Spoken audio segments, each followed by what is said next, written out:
How you doing, YouTube? Matt with Massive Beer Reviews back with mystery beers. Fucking mystery beers. Everybody fucking loves mystery beers. For the most part. Sometimes when I'm really wrong, I get pissed at them, but I still love them. It's kind of like that, you know, brother or sister or people in general that you kind of love, but you still hate. I don't know. Anyway, mystery beers are back. I'm going to be trying to post one of these every Monday till I run out of mystery beers. If you help, I will not run out. So send me mystery beers. Anyway, this one comes courtesy of Chris. Chris is awesome. He lives up the street from me. I've known him for a while. Good beer dude. And I was talking about mystery beers the other day at his house when I forgot what we were doing. But and then he just ended up packing up a bunch of mystery beers for me and gave them to me. So, yeah, thank you, dude. The best part about it is, unlike what most other people do, I don't know anything about the beers I'm going to be drinking. You know, a lot of people out there do the mystery beer thing, but they kind of sort of know what they're drinking. Do you know what I mean? Because there's like, you know, like say you have a fridge of, 20 beers and then someone puts a couple out there. You have a 1 in 20 shot of guessing what the hell it is, especially if you crack it and take a sip. If you've ever had anything close to it or you knew it was in your fridge, you can kind of pin it down.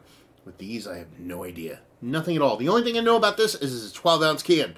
So it could be something delicious and tasty, or it could be macro junk. That's the best part about it. So yeah, let's dive into it. Number 2, he numbered them 1 through whatever it was, 11 or something like that. And I have to do them in order. I don't have to. He said I don't have to, but I'm going to because that was his wishes. Those who give out the mystery beers, I follow the wishes. So yeah, let's see what we can get. Okay. You talk about a little fatty can. You know what I mean? You're kind of expecting like a lighter beer. You know, I was kind of expecting, kind of a lager or even an IPA or something like that. So, yeah, we're starting off. What does that look like? What could that be? It could be a porter. It could be a tiny little stout, even though I doubt it. It's pretty brown. It could be a brown ale. It could be kind of a Belgian double. We don't know. But what we do have is a 1.5 fingers of infinite frickin' creaminess. Relatively super tight compact bubble, sans a couple stragglers, and should be dark, but not as dark as beer in the history of mankind. Really deep, rich, dark kind of iced tea vibes off this one. You can glean some color, especially around the edges, but she's deep, rich, dark brown with a touch of mahogany. So, what does she look like? Again, could be a Belgian double, could be a porter, could be someone's version of a stout. But yeah, it's a dark beer. I bet I get that one right. So, see if we can get a nose on her. Ooh, that smells really nice, rich, kind of creamy, slightly roasted, malty. Portertown. We're in Portertown, baby. We're in Portertown.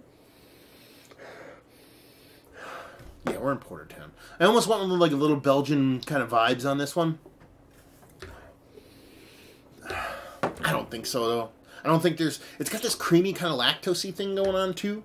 But I doubt there's lactose in it. I think it's just that kind of creamy porter thing you get off on a really well-made porter. I usually get this kind of metallic astringency thing, especially in the teas with porters, especially if they're lower ABV. With this one, probably is, because I'm not really getting much as far as any heat on the nose. But I'm not really getting any kind of that. I get it in the taste and a little bit on the nose sometimes, but I'm not really getting it here. So I'm getting rich creaminess, rich malty creaminess. Like a roasted kind of nuttiness, almost. A sweetness, almost like it's like a non-yeast driven kind of sweetness, almost like a dollop of Belgian candied sugar. I don't think that. I just think it's kind of a rich kind of darker beer. And that's pretty much it. It smells super creamy, super approachable. I'm not a big porter guy. I'm not a big small brown ale guy unless it's done, sour a couple different ways or Belgian-esque. So, kind of excited to dive in. Cheers.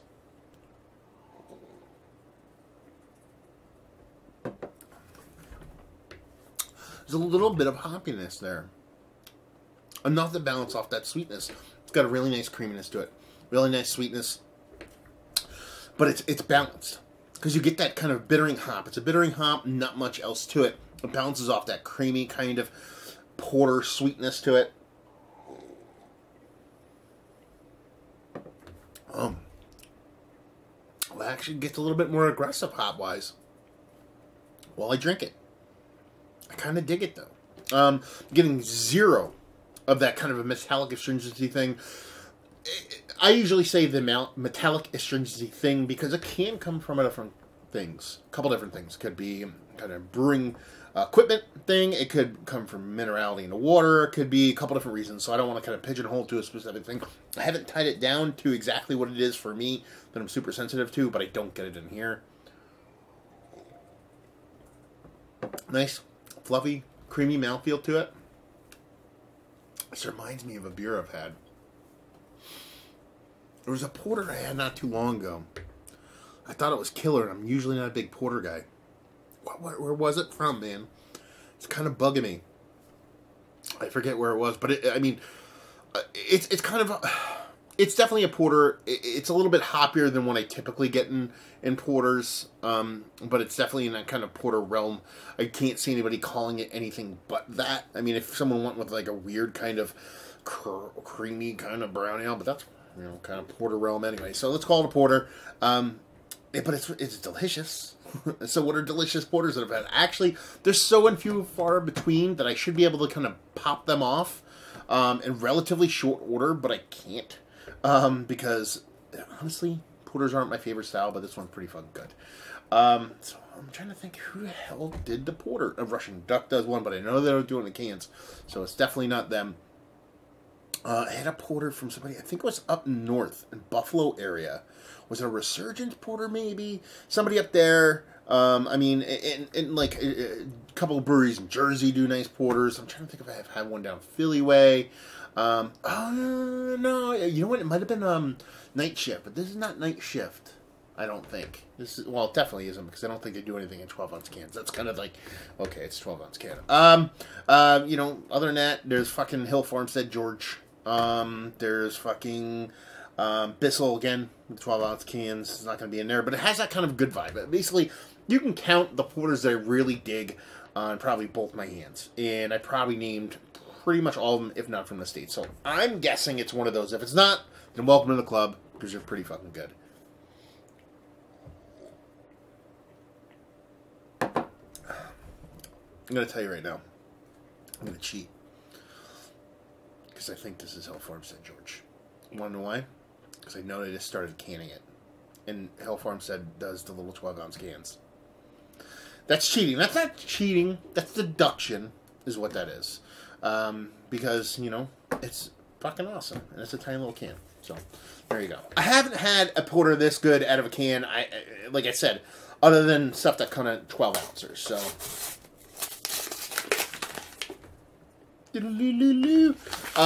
yeah, so, I mean, that's kind of like the mystery beer thing where it kind of falls apart, is that sometimes you can come down from, like, a deductive standpoint of where you're coming from. I'm super sensitive to that kind of metallic astringency thing in porters, and a lot of people end up having them. So, when I don't get it, even though I have a hard time kind of firing off all the porters that have done that, and it's a short order of it, like I said, some stuff from Night Shift, some stuff from places that don't can, you know what I mean? And from the places that do can, the ones that I've gotten have been kind of tall, big ones. Now, combine that with about like a week ago, Hill Farmstead posted a picture of George in cans. So, you know, it's kind of on my brain. So, I wouldn't necessarily go and say that I kind of guessed this one. It's just kind of like a, kind of, I don't know, kind of, how do I put it? Last time I did mystery reviews, well, not last time, but one of the last times I did them, I guessed Impending Descent from Tröegs right. And the reason why I ended up guessing that one right was because the flavors were familiar in my brain, but it was also in that kind of weird, super fat, kind of 375 milliliter bottle that Tröegs is known for. So it kind of like wheeled down. I'm like, how many beers this good with this kind of flavors come in these kind of bottles? So it's kind of like whittling down. So I'll take it as a half win, let's put it that way. But I'm not going to lie. I should take it as a whole win. Who am I pigeonholing? Last one I said, I was like, kind of like, oh, it's an old hot beer. And it was Topping Goliath and it was 3 months old. Which is kind of old, but at the same time, man, awesome beer. I mean, I have not had George since George of Master Troll Reviews gave me a bottle of George. Actually, was it a can of George and was it a bigger can? No, it was a bottle. It was a bottle of George.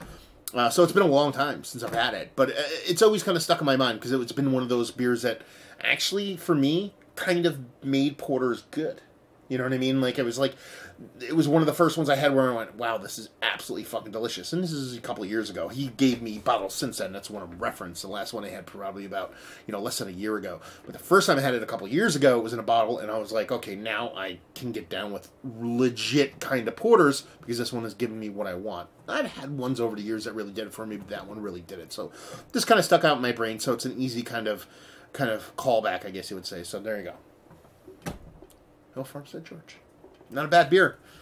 Pretty good stuff. Let's talk about it. I think I reviewed it before, too, so we'll see what happens with my tasting notes. So I'll go back and watch that one.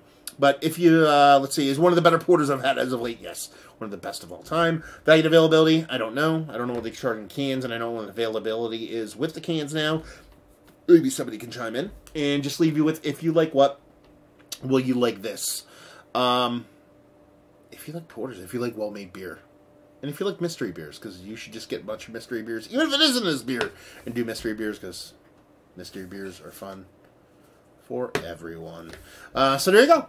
Another review in the books, another mystery beer review in the books. Hopefully you guys enjoyed it. If you didn't, anywhere in between, down there, words and stuff. Facebook, Twitter, Instagram, Untapped, Massive Beers, all four of those places. And yeah, another review down. So hopefully you guys enjoyed watching all this. Hopefully you guys are enjoying a tasty little bevy right now. And we'll see you next time. Cheers.